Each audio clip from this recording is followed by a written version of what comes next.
everyone, we're gonna get started. Welcome to it's afternoon here in Washington, D.C. My name is Allison and I'm from the AU Abroad program at American University. We're happy that you could join us. And for those of you who have just arrived, there is a chat box you can find at the bottom of your screen. So please type in your name and home institution so we know who's here. And throughout the session, if you have questions, you can type them into that chat box. We'll try to get to all of the questions either as we're talking through the session, or we'll take some time at the very end to make sure that nobody still has any pressing issues to ask. So this is our AU Abroad team. The person speaking to you right now is the person on the left, Allison Nodge. I'm the Assistant Director for Abroad at AU, and I manage the entire program, and I am the primary contact for most of you, but I don't do it alone. Kiara Earl and Courtney Pollock round out the team, and I'll let them each introduce themselves. Hi, everybody. This is Courtney. Like Allison, I'm also an assistant director in the office. I mostly work with outgoing American University students who are studying abroad, but I am the primary contact for incoming Abroad at AU students from the Americas, Germany, France, the Republic of Ireland, Scotland, Denmark, Wales, and Sweden. So I'm looking forward to working with you all. Hi everyone, my name is Kiara and I help support Courtney and Allison with the Abroad at AU program, and I also organize fun events during the semester. In addition, I am also a graduate student at American University. So let's get started. Again, if you have any questions as we go along, please type them in the box and we will try to get to them either during the presentation or at the end. Even after this session, we know that you will likely have questions. So we're going to talk about the key places for you to look to answers for the questions that you're having. 2 items will be, or have been if you've already received it, attached to your acceptance email. Those are the frequently asked questions PDF and a pre-arrival checklist. The frequently asked questions document shows the questions that we get asked every semester after students are admitted. So once admitted in your online Abroad at AU application, you will see several more required readings, signature documents, items that you need to work through before coming to AU. And the FAQ document tells you which required reading or signature document answers that question you may have. The pre-arrival checklist breaks down all of your next steps and what you need to be doing and the deadlines to complete those steps. We do understand that right now you're getting a ton of information and it can be overwhelming, but these 2 documents are for you to not just look at once when you're admitted. They're for you to refer back as you're preparing to come to AU for the next couple of months to help answer questions. Now, if you find reading through the FAQs and the pre-arrival checklist, you've read the signature documents and the required readings in your application, and you still have questions, it's time to email our office. And we ask that you email abroadadatau@american.edu directly. I'm going to go back 2 slides just so you can see that email address. Please use the Abroad at AU email as your first point of contact. While Courtney or I may be the primary person that you're working with here at American University, sometimes we're not in the office. And when you email your questions to that abroadadatau@american.edu email account, it comes to our team. We're all monitoring that email. So it's easier for us to respond more quickly than if you email us at our personal email accounts. Another key point about using that email address is that you are a unique group of students. There are less than 100 students on the Abroad at AU program out of the thousands of students at American University. And you have unique situations when it comes to your student bills, your course registration, your housing. So if you are reaching out to other offices on campus, what often happens is they forward those inquiries to us or they contact us. So it just takes longer to get you the answer to your question or the information that you need. So please always contact Abroad at AU first. There may be some collaboration with other offices, but usually we can answer those questions fairly quickly. It'll be the fastest way to get an answer by using that email address.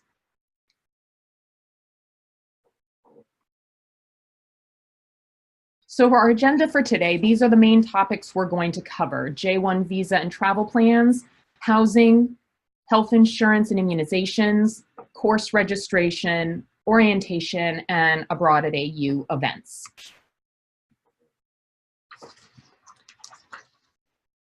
All of you coming on to American University will be coming on a J1 student visa.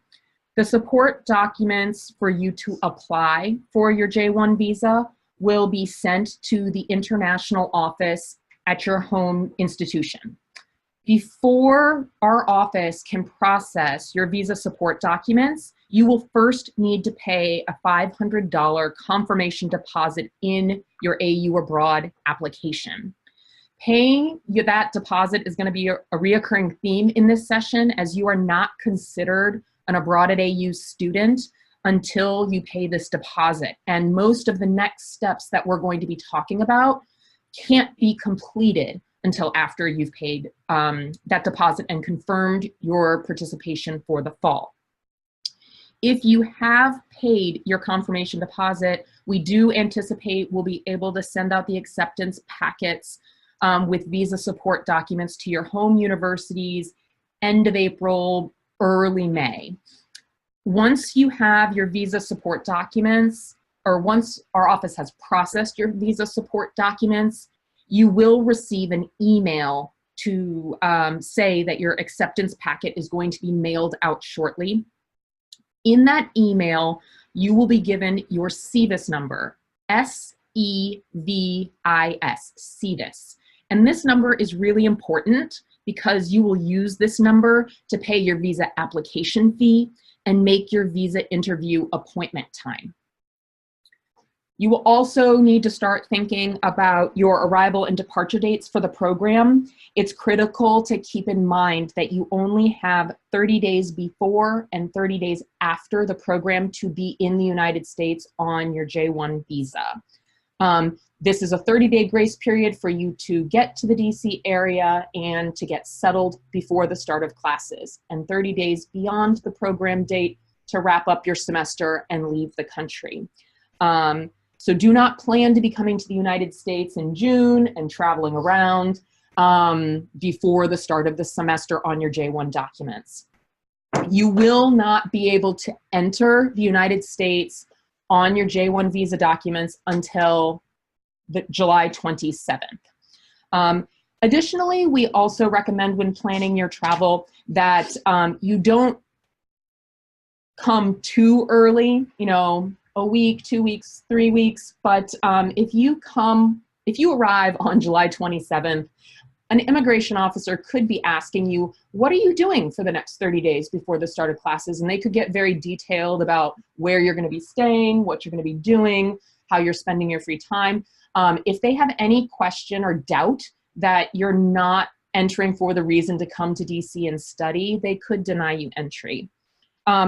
Also, we've had instances where students decided, oh, I'm going to enter on the West Coast. I'm going to enter the United States in San Francisco or Seattle, spend some time on the West Coast, and then come to DC. And they've also been questioned about why they were stopping there instead of coming to DC to get settled before the start of classes. So make your final destination on your plane ticket Washington, DC. If you come to DC and then have a couple of days, you want to go up to New York for the weekend, that's fine. But try to make your initial entrance into the country where you end your plane trip here in Washington, DC. When traveling to the US, another key point are the actual documents that you need to enter the country. The acceptance packet we send you will have an admissions letter, But the most important document in that packet we send you will be the DS 2019, and that's the white document on this page you see pictured. It cannot be copied. A copy is not valid. You can't use a copy for anything. You must have the original to apply for this document and the original of this document to enter the United States. So when you go to your visa appointment, do not leave the embassy without that DS 2019. Do not leave it with the counselor that you're meeting with and then get home and be like, oh, I need a new DS 2019. We can't just print you off a new DS 2019. So this is a very, very important document. Put it in a nice plastic folder, carry it with you on the plane. You will also need this document once you arrive in Washington, D.C. to complete your immigration check-in during orientation. So very important document. Overall travel plans. In general, as I said before, we don't recommend you arrive too far in advance of the start of the semester. Really, a week or two before orientation is what you need to get settled here in the DC area. Again, if an immigration officer questions why you're entering the country so early, you need to be prepared to explain your situation. If they don't believe you, that could cause problems. If you plan to live on campus, our recommended arrival date is August 18th. That is the day that the dorms open. They open at 9 a.m. so you can move in that day and be ready for orientation that week. If you're living off campus, you might want to arrive a week or two before that so that you can finalize your plans here in DC for your apartment. But Sunday, August 18th is the recommended arrival date in Washington, DC.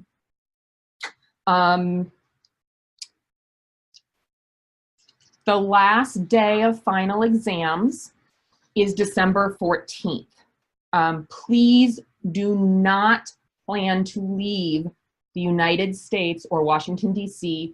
before December 14th. You will not know your exam schedule for finals until you are into the first couple weeks of classes. You will not be allowed to leave early or excused from those final exams. You're given a one-time slot to take your final exam for each class. If you are living in the dorms, you will need to move out by December 15th.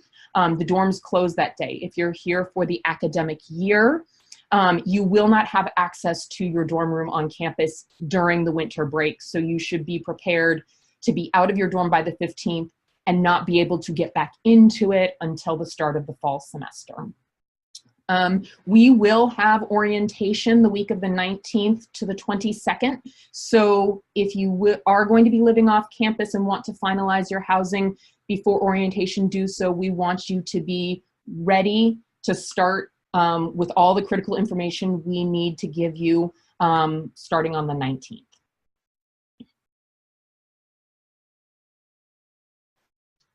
Now Kiara is going to talk to you about on-campus housing. Awesome. Thank you, Allison. So on-campus housing is offered to our students. However, you have to complete a separate housing application that will be sent to you via a link in your email, either sometime in April or May. On this housing application, you will be able to enter your preferences for housing. However, we cannot guarantee any housing preference at the time of application. Now let's talk about the types of housing. AU offers 3 main types of housing. Once again, you can list your preference for housing, but we cannot guarantee you will receive your preference when you arrive.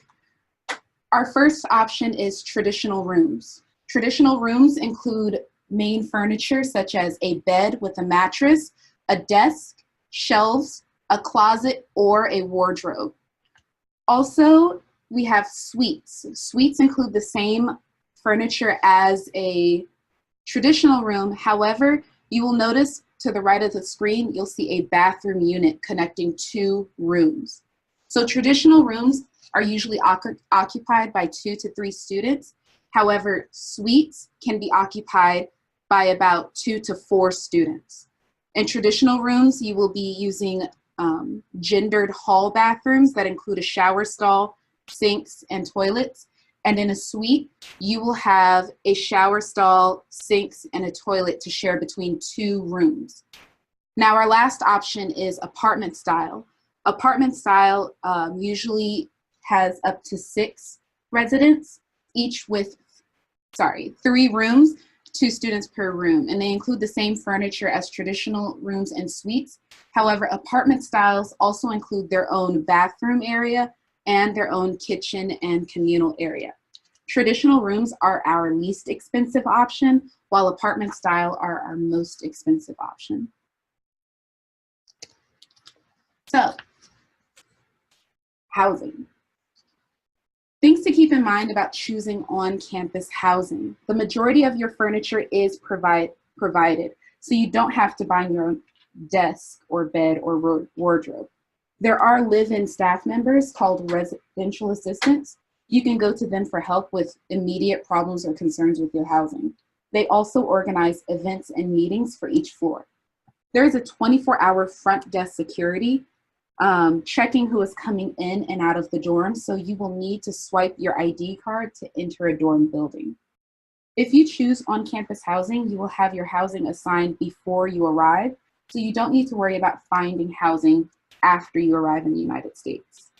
You also need to rent or buy your own towels, bed sheets, pillows, hangers, or anything else for your own personal use. Students living on campus are typically under the age of 21. However, there are some students who are also over the age of 21. We're currently in discussion with our dining services about the meal plan options we're able to offer our students. Typically, a normal student must have at least 175 meal plans. However, that might change in the coming semester, where we might be able to offer 100 meals, yet we don't know this just yet. But there will be a requirement of having a meal plan if you live in on-campus housing. And the other thing to know is that unlike unlike a lot of institutions abroad, typically how rooms are shared by more than 1 people. It's not very common that anyone would have a single room on campus. Great, so this is Courtney now, and I'm going to talk to you a little bit about your choices for off-campus housing. So many students do choose to live off-campus instead of in the student dormitories, and there's several reasons why they would make this choice. If you have any dietary restrictions where you need to be in total control of what you eat, or you do not want a meal plan, then off-campus housing is going to be a better fit for you.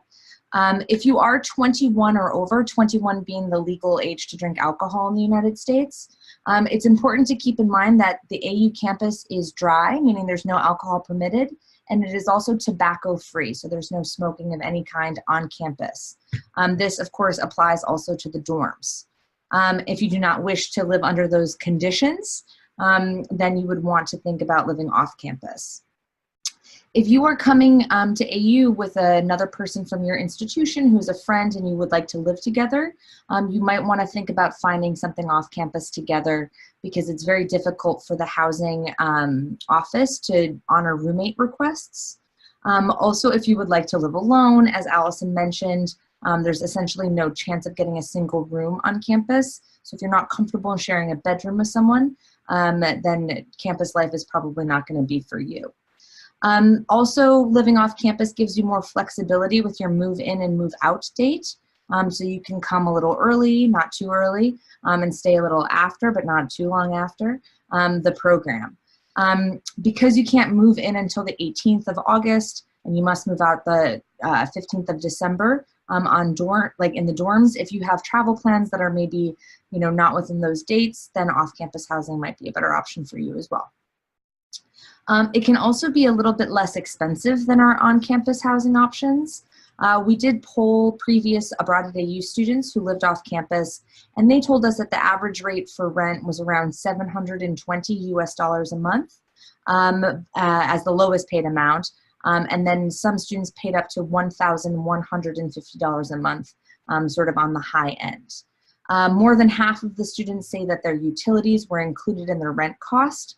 That includes things like gas, electricity, water, internet, cable television. And if students had to pay those utilities separately, they told us they spend between $50 and $65 a month. So there's quite a few options for off-campus housing. There are two major apartment complexes that are right down the street from campus that a lot of degree-seeking AU students live in.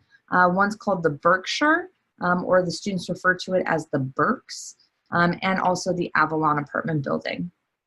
The neighborhoods around AU where students typically find housing are called Tenleytown, Glover Park, Cleveland Park, Friendship Heights, and American University Park. Also, a lot of students in recent years have realized that the cost of housing in this area are quite expensive, so they choose to try to look much further away. Most of those students end up moving back closer to campus anyway, just because the commute time is so difficult. So I really recommend you look in the areas that Courtney just mentioned. Yeah, typically any sort of apartment that is within the northwest quadrant of DC has a reasonable commute of 45 minutes or under. But once you go outside there, you go to Maryland, it can tend to be much longer for a commute. So former Abroad at AU students have also told us that the best resource to find off-campus housing is actually the AU Housing and Dining website. They have an entire section totally dedicated to off-campus housing, and we link to this site in your required readings on your Abroad at AU portal. The Housing and Dining office also has an off-campus housing staff member who is readily available to help answer any questions you might have about the process of finding an apartment, signing a lease, signing a sublease, etc. We also really encourage you to talk to the students from your institution that previously have come to Abroad at AU to find out what they chose for housing, how they liked it, what they wish had, maybe been different, so that you can think about that when you're making your choice. Also, for those of you who still use Facebook, there's groups called Housing and Sublet AU, and AU Housing that are all available to be joined. On these groups, you can see posts from students that have open housing spots in their apartments or in their houses, or you can post your own request. Because we send 400 to 500 students from American University abroad each semester, a lot of them are looking to rent out their rooms to other students on a short-term basis. So it's sort of perfect for Abroad at AU students to take those housing options. So a lot of other students have told us as well that it's easier to really obtain and finalize their housing once they arrive here in DC. So if you do choose to live off campus, plan to arrive at least a week or two before orientation. You can spend that time finalizing your housing, getting used to your neighborhood, figuring out the commute, etc. Please do not plan on using the orientation time to finalize your housing. We'll talk about orientation closer to the end of this presentation, but orientation is mandatory, and you are not going to be excused from mandatory events to be going and signing a lease. You need to find your housing before orientation begins. And while it can seem maybe overwhelming to find off-campus housing, all students do eventually find housing. But if you're very nervous about it, or your parents are very nervous about it, you should choose to apply for on-campus housing if you would like a guarantee before you arrive here in DC. Yeah. And one final thought is if you are looking for off-campus housing and you don't want to have to purchase your own bed or dresser, you will need to be looking for postings that are furnished, because that's not a standard in housing options in DC. So moving along from housing, we're going to cover some health information. So immunizations or injections are a mandatory requirement for your enrollment at American University. The immunization requirements are based on local laws of Washington, D.C. and are taken very seriously. The immunization form is in your Abroad at AU application. You will need to print it off and take it to your doctor and have them fill in the dates that you had different injections. They'll need to sign it.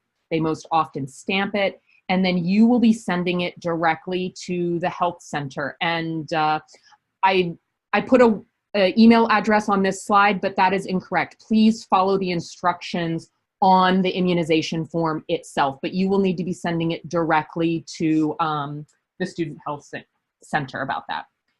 Because there are several steps of injections you might still need to take before coming to American University, please start this process early. I know previously we said contact us first, always us first. This is going to be the one exception. We are not doctors. We cannot review your immunizations and say that they equal the immunizations that they need here. So if you have any very specific questions about your immunizations or meeting the immunization requirement, you do need to be in contact with the Student Health Center directly about that. There is a series of injections that students most often say they have never gotten, and that is hepatitis B. The way the hepatitis B series works is it's a series of 3 injections that have some time spacing between them. So you get one, you wait a while. Get another, you wait a while. Then you get a third. And students say, well, I can't get all of those injections before I come to AU. That's fine. Get the first injection or the first and second injection in your home country, have your doctor fill in the dates on the form, and then when you arrive in Washington, D.C., you can complete the series here on campus. The other question we get is about the varicella vaccination. In the United States, this is also commonly known as the chicken pox. If you have had the chicken pox, then your doctor simply needs to put in the date that you had the disease. If you are unsure if you've ever had the chicken pox or don't know, your doctor can do a titer test. This is a blood test to check you for the immunity, and they would put the results of that test on your form. This form is due before you arrive in August. So you will need to send it to immunizations@american.edu by July 15th. And this is very important because we put a hold, or the university puts a hold on any student's account who does not complete their mandatory immunizations, meaning you will not get a transcript at the end of this semester. So you come, you've spent a lot of money to be here, you've done really well in your classes, and you want to take those home to your home institution. If you did not fulfill the mandatory immunizations, you will not get a transcript at the end of the semester. So please make sure that you're taking care of that form before July 15th.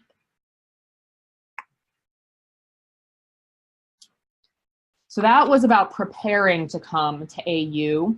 Our next topic is about health insurance and your health while you're here at American University. It is strongly recommended that you use the AU student health insurance. There's a required reading that's very detailed about health insurance in your Abroad at AU application, and you really do need to read through this carefully. The reason why we recommend that you keep the AU health insurance policy is for 3 reasons. First, this insurance meets the federal law for coverage that you are required to have in the United States. They meet federal laws and they meet the J-1 student visa insurance requirements. So there are 2 main sets of regulations that international students have to fulfill when being a student here at American University. Additionally, we've had former students waive the AU insurance policy and end up having health issues that didn't end up being covered by the policy they had, and it cost them thousands of dollars in hospital bills. The US healthcare system is not easy to navigate, and it can be very expensive. If you actually find an alternative insurance that covers all the federal laws, that covers your J-1 student visa requirements, it will likely cost you about the same as what it's going to cost for the AU policy. Plus, when you have the AU policy, your primary care is done through the Student Health Center here on campus. If after that little spiel, you're still thinking, I want to waive the AU policy, and we hope you don't, you will need to enroll yourself. If you don't enroll yourself, then you're automatically enrolled. But when you enroll yourself, you'll have access to know what is covered under your policy before you come. If you're on certain medications, you can check how much that's going to cost to get those filled here in the United States instead of possibly bringing them with you. Again, if you're considering waiving the AU health policy, you must be aware that you must have an insurance with a US carrier. You cannot use an overseas plan, and this is due to certain federal regulations that insurance must meet in the United States. Once you have that hurdle covered, you will need to ensure that the plan meets all the J1 visa requirements and the AU requirements, and there will be several steps where you log into 2 different sites, one to promise that your plan meets all the requirements, and then another site to waive the insurance. And there is much more detail about that process in your Abroad at AU application. Are there any questions about what we've talked about up to now before we move on to courses and registration? Okay, so Courtney is going to take it away from here. All right, hello again, everybody. So AU's course registration period is going to run through the month of April. It's going to start relatively soon, but we'll give you an email like as soon as we know the exact date and time you'll be able to register, so that you can be prepared for that. Your first step is going to have to be to pay your $500 deposit. I know that's brand new information to you. You haven't heard it at all this afternoon, but you really do need to pay this deposit as soon as possible. Even if we gave you a date that's in maybe 2 weeks as the deadline, the sooner the better, because we can move you to an active student. And then you'll be able to register for courses. You should also reread your course selection form and information about the waitlist and registering for courses, which we will briefly touch on today, but you have that content at your disposal at any given time in your Abroad at AU application. Also review your course approvals, the thing that we sent you in your acceptance email. And if you need to request additional courses, please do so in advance of registration. So unlike many of the institutions that you attend, registration is a competitive process. Just because you have been approved for a class does not mean that you're actually going to get a spot in the class. Many of you might have come to AU for your abroad semester because of our small class sizes. Well, the reason we have small classes is because we limit the enrollment. So when your registration time comes, your ability to enroll in a course will be dependent on whether or not there are spaces available. So if you're accepted and haven't paid your $500 deposit, again, please do so because it will prevent you from registering until that is done. So I'm going to give you an overview about credits and courses. So all Abroad at AU students are required to be full-time students, and this is 12 credits. During your initial course enrollment, even if you're not able to get like your preferred classes, it's still important that you just register for 12 credits worth of coursework.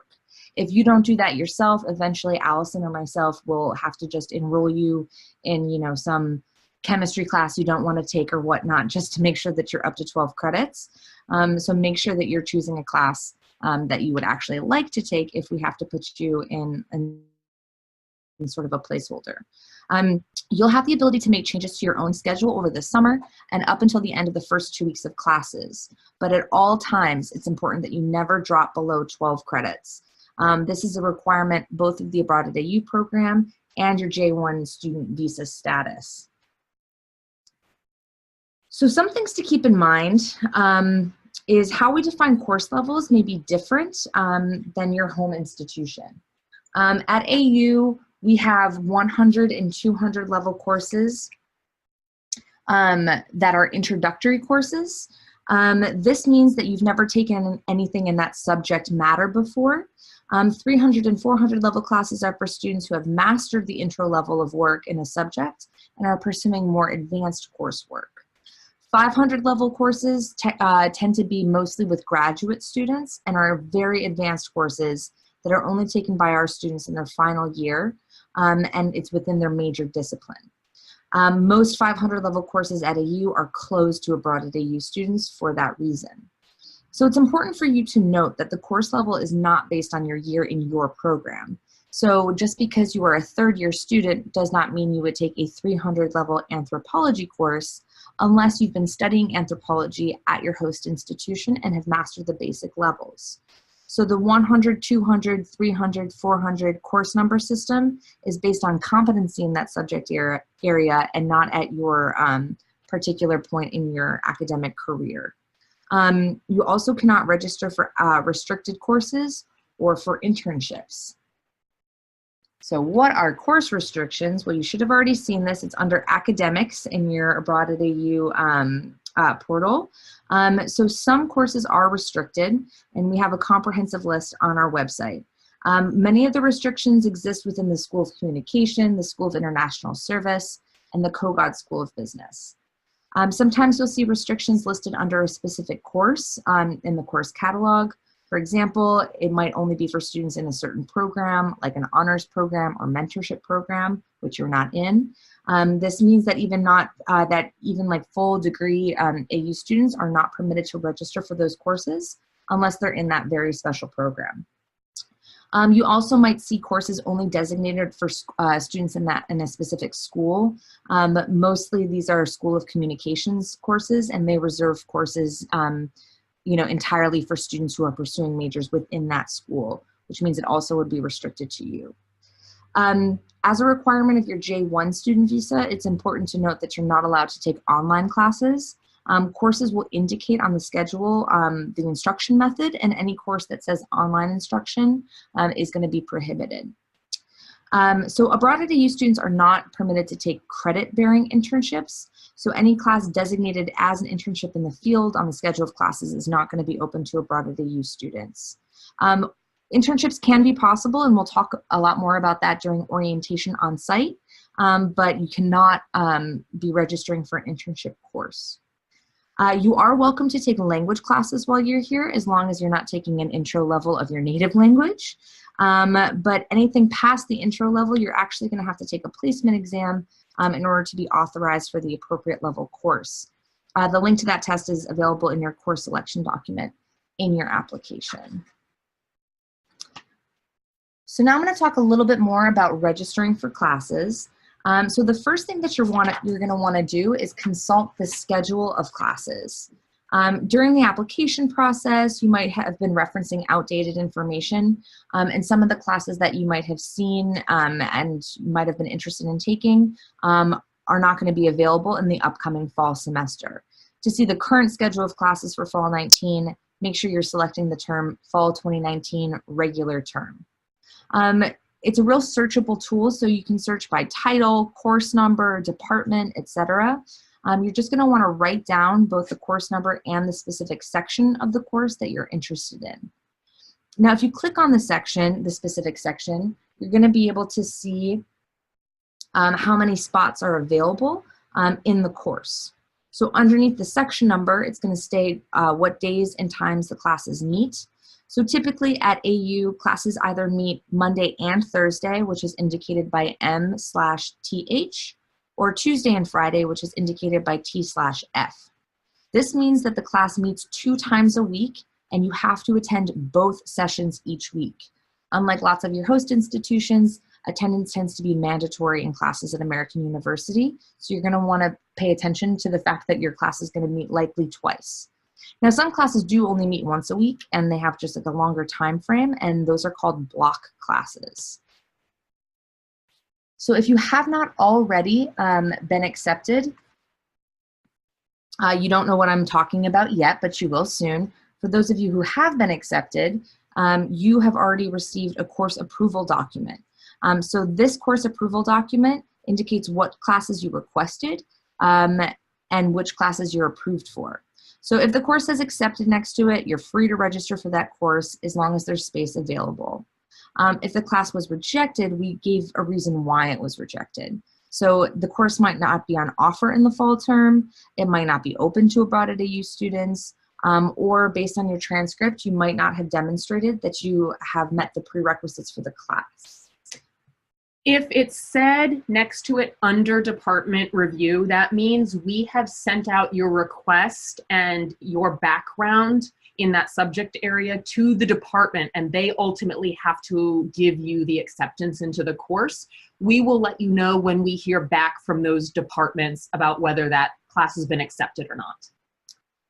And if you have not been accepted in, enough classes that are interesting to you or are relevant to your major, you can always submit requests for new courses. You can do that either through the Google request form, or you can just simply email abroad@AU at american.edu with the courses that you would like us to review. It's helpful if you think about a list of classes that you would like instead of submitting the form or emailing us individually, because we'll be able to help you quicker if we have sort of your full request. For those of you who are going to be with us for the fall and spring semester, please keep in mind that we're going to be registering for spring 2020 in October 2019. So it's still far away, so you can just hang tight, and we will come back to this with you a little closer to the time for spring registration to talk about additional course approvals. So again, make sure that you understand that you need 12 credits to maintain full-time status. If you don't have enough courses to meet for the 12 credits, as soon as you can, please send us more courses for approval. Now, if you're rejected from a course and it was indicated that you do not meet the prerequisites, but you believe that you do, you can provide us an updated transcript of or give us your current course enrollment with your name and your courses in English so that we can review your initial course request again. We might need some syllabi from the classes. We might need more information about the classes reading list or the work that you did, depending on what subject matter you're interested in. You're also going to need to bring an updated transcript with you in August if you want us to be approving you based on a class that you're taking this semester. Any questions about that? Great. I'm going to pass it to Kiara, who is currently a student and can talk to you more about this. Great. Thank you, Courtney. So Courtney talked to you about how to search for courses. I'm going to go into more depth about how to plan your courses, especially on your MyAU portal. So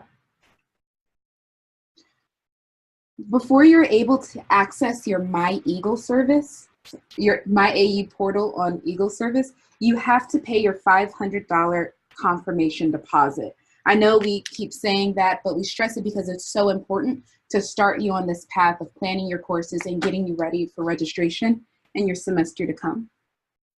When you set up your MyAU portal, you'll enter your information on this screen and it'll take you to the home screen. If you look up to the left and click on academics and select registration, it will take you to the helpful links page. There you will click Access Eagle Service to register. You will look at the bottom right corner and click on Go to Plan and Schedule. Now in Eagle Service, you need to make sure that at the top of your screen, it says Fall 2019, Regular Term. And then you'll be able to search for those courses that you looked for previously in the top right search bar. Now, when you search for a course, it will pull up the entire course. You can click Add Course to Plan. Now, pay very careful attention because there can be multiple sections under a course. If you look at the screen now, you will see that SIS 628, it's a graduate level course, but it will put your course at the top. So let's say there's an advanced topics course, 400 level for undergraduate students. There could be two separate sections covering two separate topics for that course. Please pay attention to the section number and the times those sections meet. As Courtney said, you'll be expected to meet every class session that section meets, but you cannot choose a different section to appear to during the week. you have to show up to the section for which you registered. So once you click Add Course and then Add Section to Schedule, it will take you back to your planning screen, and you should see those courses appear in yellow.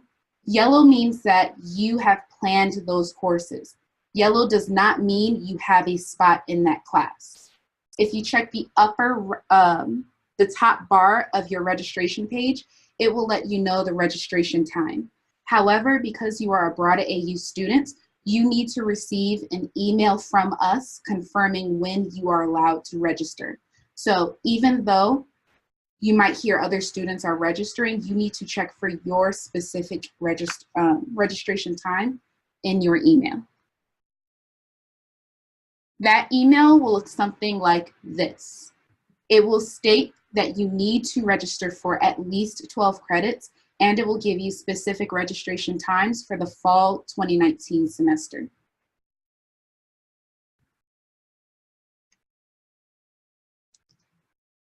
Now, when your registration time starts, you look to the right of your screen and there will be a green button that says Register Now. Yellow means the courses are planned, but you have to click that registration button to enter into those courses. It does not add you to the wait list, and Courtney and Allison will give you a little more information about the wait list later. If you are successful in getting to that course, those classes will turn green on the screen. And if you look at the left side of the screen, it will show you more information about your meetup time, where your class might be meeting, and some more information about your instructor.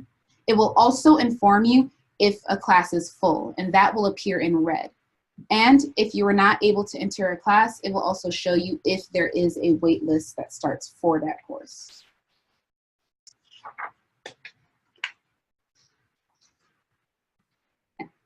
On to the wait list. Okay.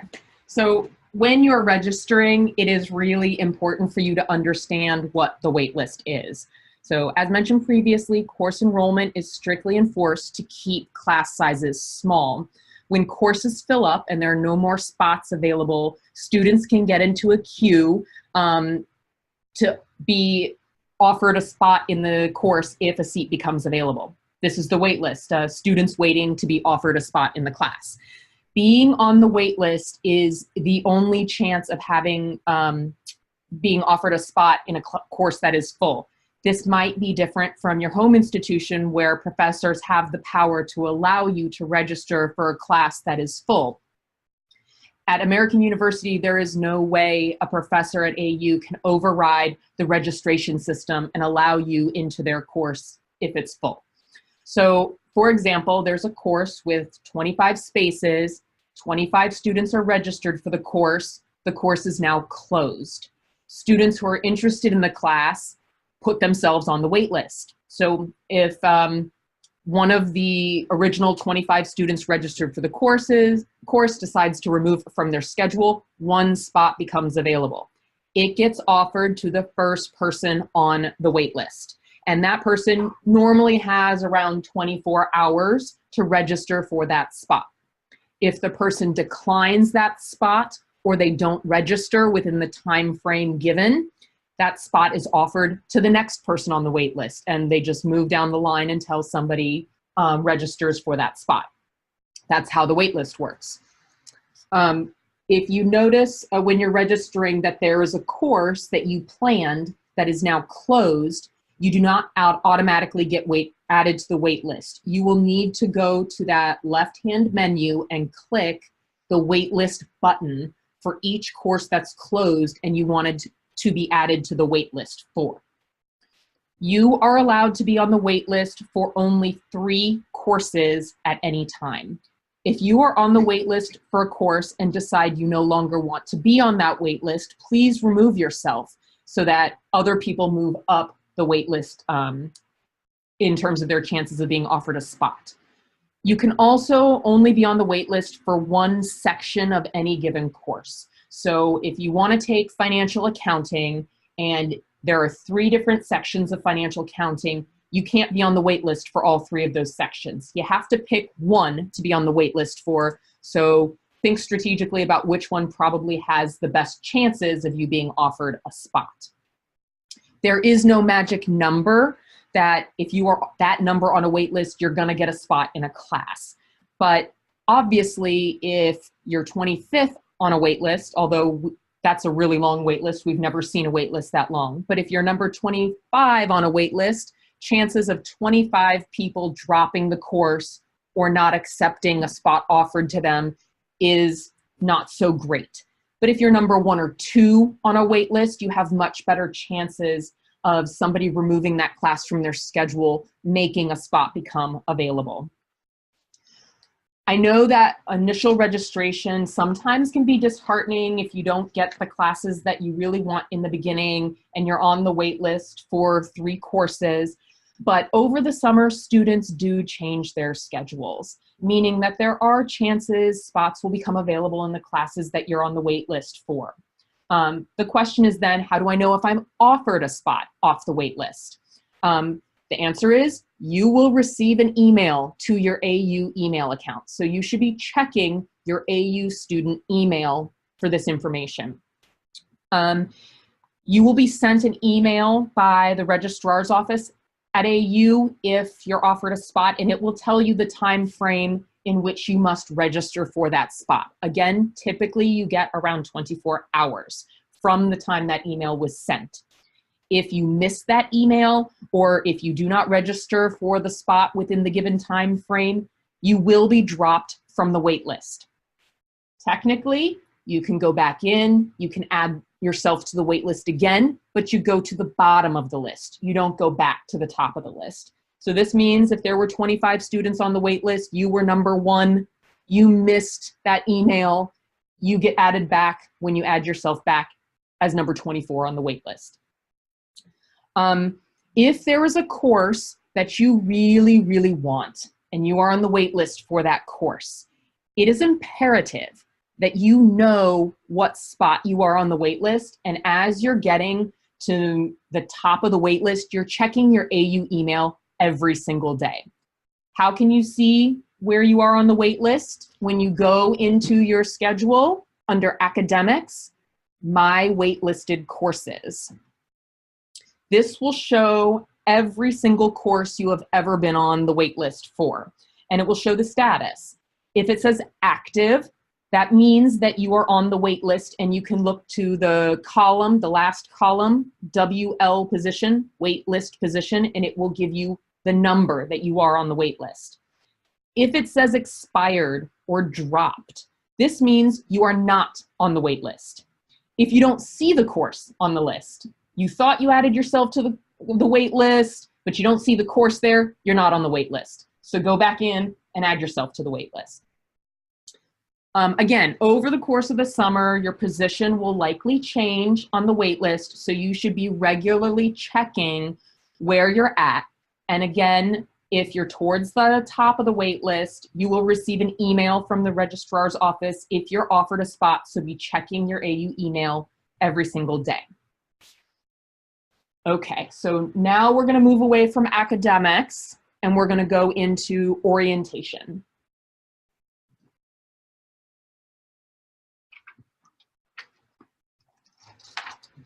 Awesome. Thank you, Allison. So now I'll talk a little bit more about what happens when you actually get here for orientation. Now, for orientation, there are 2 key mandatory dates, August 20th and August 21st.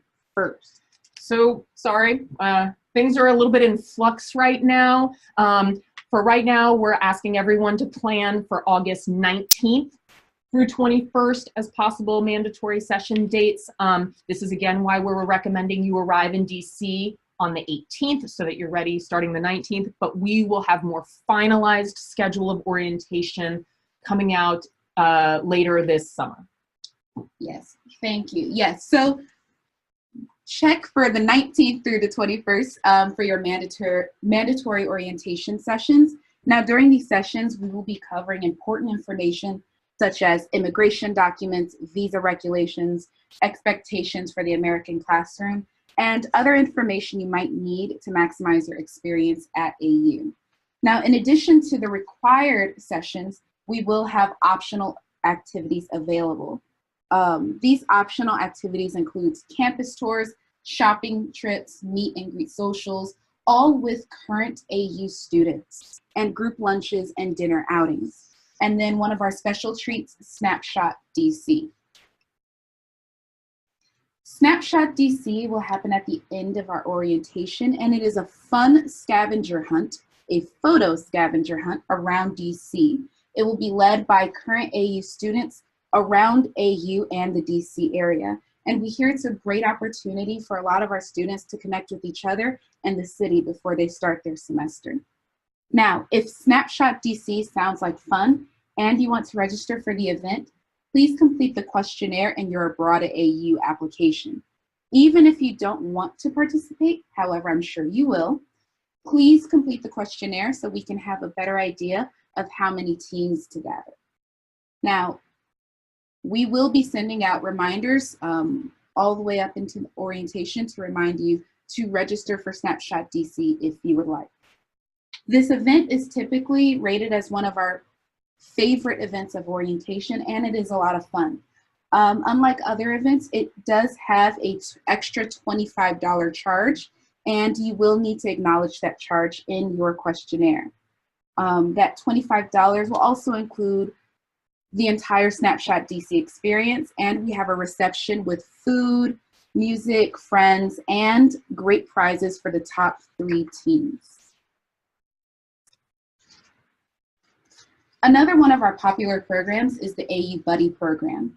We match interested abroad at AU students with current AU students who have traveled or studied abroad. The application isn't active at this moment. However, we will send out an email to let you know when it has been added to your Abroad at AU application. You can complete the questionnaire if you're interested in having an AU buddy and any preferences you might have. This helps us with the matching process. We can't guarantee you'll be matched with someone who studied at your home institution or in your home country, but we try to match all students who are interested in an AU buddy with someone. Now, through the semester, you can attend events together, and they can help you explore and understand DC and AU better. Now, a big part of my job with Abroad at AU is organizing fun events throughout the semester. These events will happen on campus, but also throughout the DC area, so you can explore parts of DC you may not on your own. And we have a lot of cool outings to basketball games, visiting the Capitol, volunteering with local food banks and other organizations. So you would hear about these through our email services and then also through our social media. All right, so we're getting towards the end here. That was the information we wanted to cover today. And we know that you will need to be in contact with us over the next several months as you prepare to come to DC. Remember, the quickest way to contact us and get a response is using that abroadatau@american.edu email. You can like us on Facebook because you're excited to be a part of Abroad at AU, and follow us on Instagram and use our hashtag as you prepare to come to DC. And if you friend Sarah B. Harlow, she's a former, she's an employee who formerly worked with Abroad at AU, and we like to keep her involved. She's going to create a private group for the 2019-20 Abroad at AU students. And if you friend her, she can add you to that group so you can all connect with each other before coming.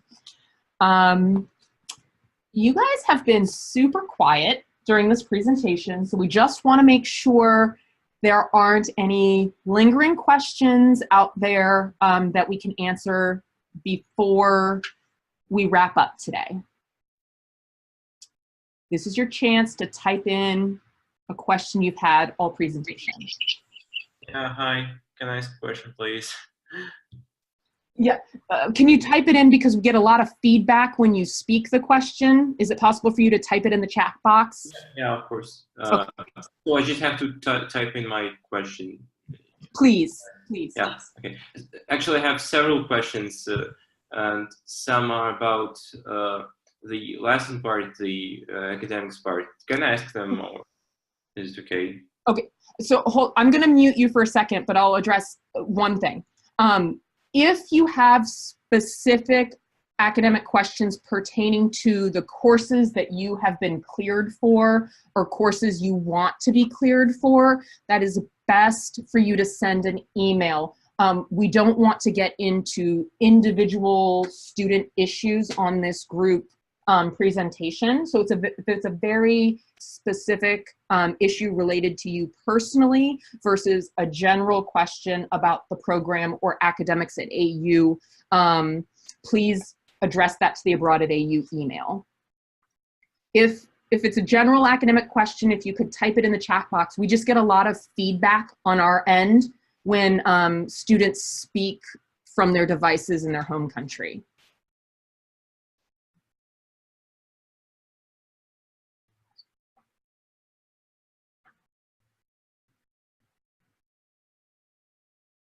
So the first question is the average cost of living for the 3 types of campus accommodations. So for a traditional double room for the semester, each individual in the room is required to pay $4,998 US for the semester.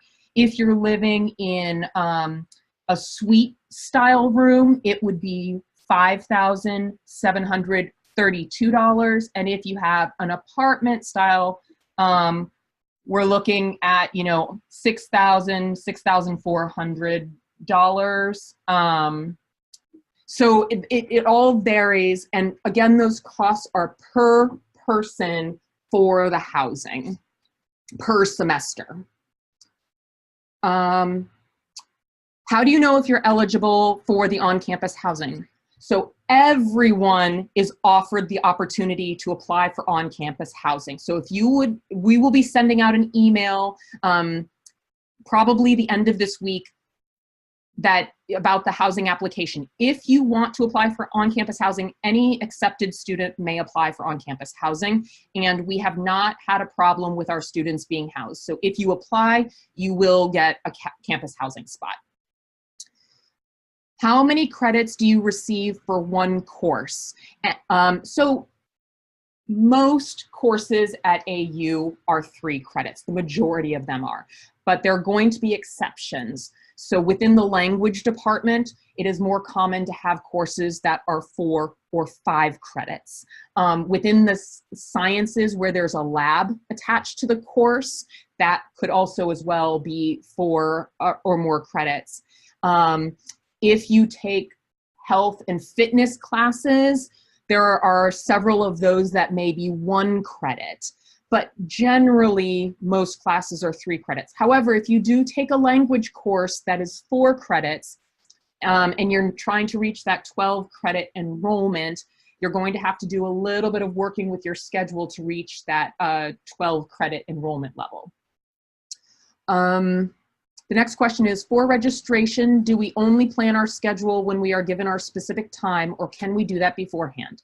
So once you pay your deposit, and we activate you as a student, you will be able to go in and plan your schedule. You just won't be able to register, and we will tell you when to register. So we encourage you to go in and plan your schedule after you've made your deposit. But again, you will not be able to register until we notify you. What is the maximum number of credits for a semester? This can vary depending on our agreement with your host institution. When we send you the registration email, we will tell you the number of credits you are approved to register for. For some students, that's only going to be 12 credits.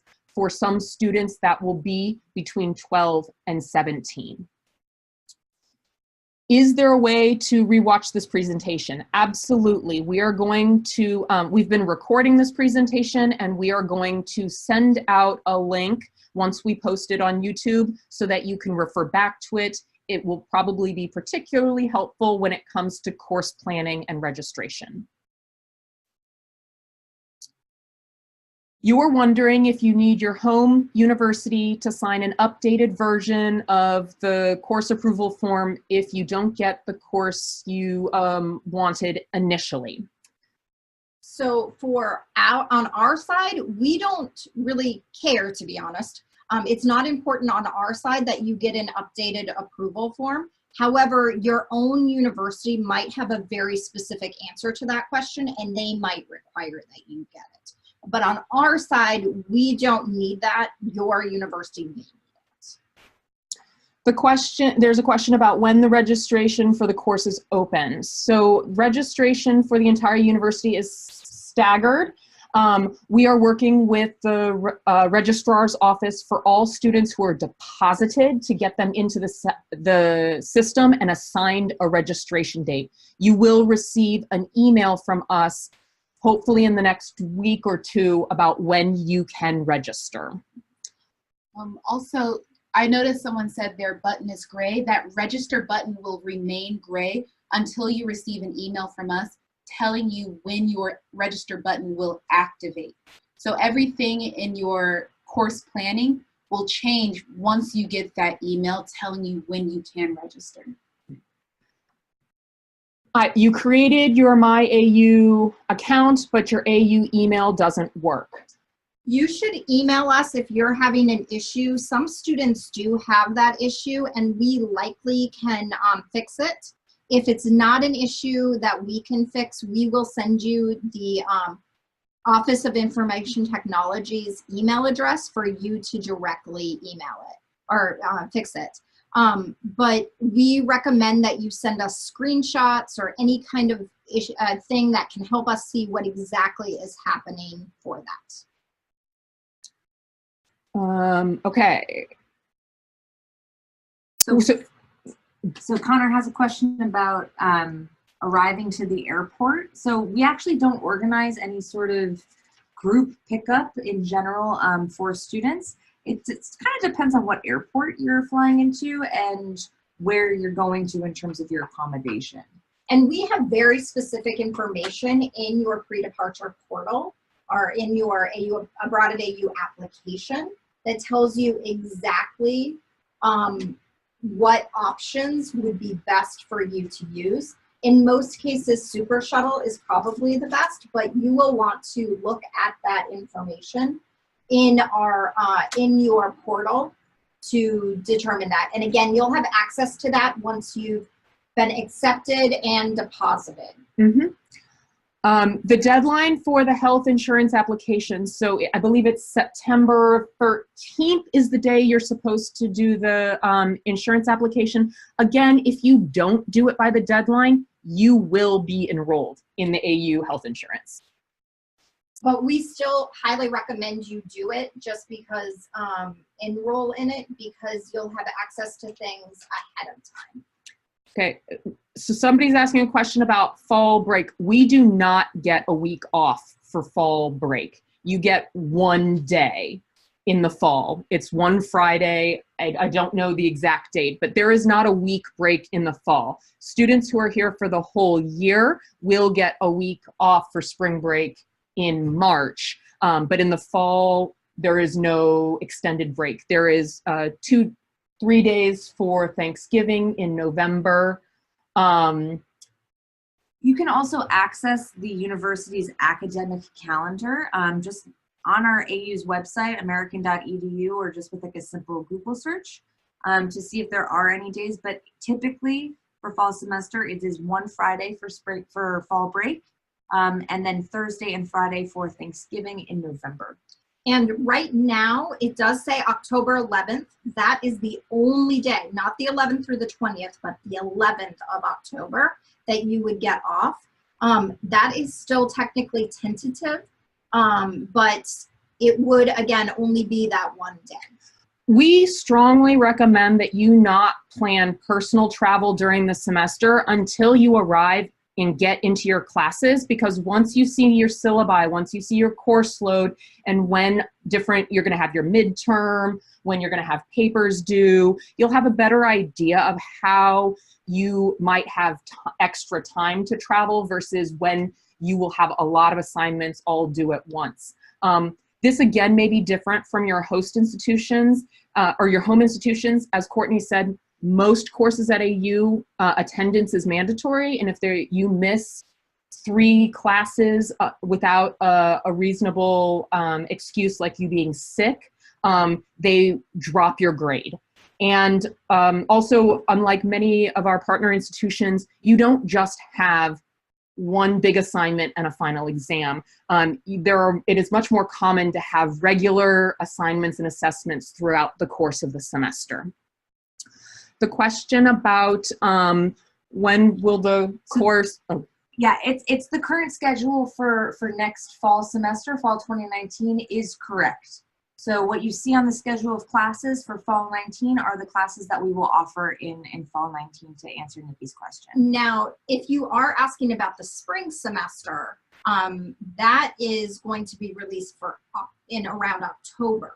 But for fall, you already have them pretty much set. There are a few departments that they're still working on a few things. Mainly the computer science department we know is still working on theirs. Mm-hmm. So about the question about the AU insurance, there will be instructions on applying for the AU insurance in your Abroad at AU application. However, as a stopgap, if you do not do it, you will be registered by the university. But really, if you're planning on using it anyway, just enroll during the summer, because then you'll have everything the second you get onto AU's campus.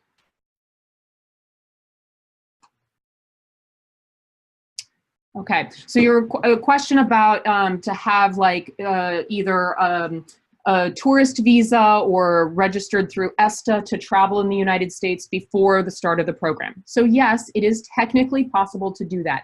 There are a couple things you need to be very careful of. The first is that when you enter the country as a tourist in June, the immigration officers may see your J1 visa and ask, why are you trying to enter now? So you need to be really clear when you're talking to immigration officials that you're planning to come in and travel on this other visa type or through ESTA. You will be leaving the country because you will have to leave the country and re-enter on those J1 documents. So you cannot change status from that travel visa to the J1 status in country. You will have to leave and come back. The second, no, okay, those are the two things, yeah. And that is true for right after as well.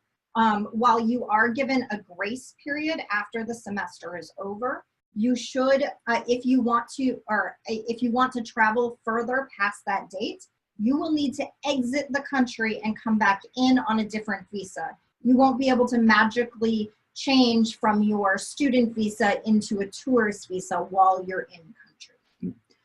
So the question about traveling within the country in August, not DC. So yes, you can enter up to 30 days before the start of classes at AU. So starting July 27th, you can enter on your J1 documents. Just be aware that immigration officials could be asking you lots of detailed questions about your plans. And if they have it in their mind, if in their opinion, you're here to have fun in the United States versus to come to DC for studying on that J1 document, they could deny you entry to the country. Typically, if possible, it is best to save your traveling around the country for the 30 days after the end of classes. Or again, at the very least, try to make your final destination from your international flight. Even if you're flying through, say, New York City, your final destination be DC. And then a few days later, should you choose to travel around, that's different. But it's much easier to not have to go through that process and have the problems of the immigration officer denying your entry than enter somewhere else, I guess. Yeah. So for example, we've had students be like, oh, I'm gonna go to Canada first and travel around and then cross the border at Seattle and then eventually make my way to DC. And customs officials were like, you're supposed to be going to classes in DC. Why are you trying to come into Seattle? And in that case, they often thought that the student might be working, even though there was no evidence that the student was planning to work during that summer. But because of the time period in which the student was entering and the location, it was very Suspicious. Exactly. Any other questions? All right, well, thank you for coming. And again, we will send out a link once we get this uploaded to YouTube. And I hope you found this informative, and we look forward to communicating with you and seeing you in August. Bye.